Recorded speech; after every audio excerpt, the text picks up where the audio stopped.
Okay mga garso, ayun, naputol yung video natin kanina. Hindi natin na ano, yung na-presenta yung mga battery nila, no?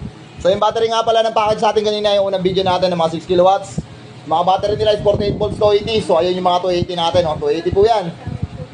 So ayun, mga 280 po yan ang movable. Naka-Bluetooth monitoring po yung ano yan. Naka-Bluetooth monitoring po yung mga BMS yan, no? Smart BMS. Kaya namomonitor natin yung ano dyan, input at saka output. Yung power na lumalabas kay battery at saka yung pumapasok. So mga napakadali lang yan kasi i-scan mo lang. Then tapos, kaya pang i-monitor yung ano, mga battery cell dyan sa loob. So yan, dalawa na yan. Sa Pasay at saka sa Taguig. So yung mga laman nga pala yan, kung di nyo natatanong, galing nga pala kay A Solar yan. Yung mga naubos na kasi yung galing natin kay sa tropa natin kay Sandro, naubos na rin yung mga galing ng Cebu. So talagang mabilis na maubos. O nga, kaya naikasa na natin. Marami pa tayo nakakasa, yan pa meron pa tayo sa loob. Tapos meron pa tayo rito nakatago. Ayan, hindi naman nakatago, no?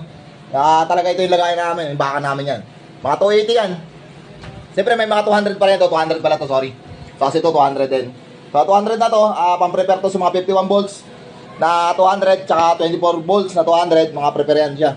So ayun mga ano natin, 48, nakakasana yan, 15-15 po yan. So meron pa tayong 150 rito na nakatabi, may dumating, binagpala tayo. Pinagkaluban tayo ng galing ng ano to, Sambuanga. So dumating din siya. So ayun yung mga laman, yung mga 280 na yan yung mga laman na mga battery bank natin dito, no? Kaya quality yung mga battery natin. Makinis na makinis.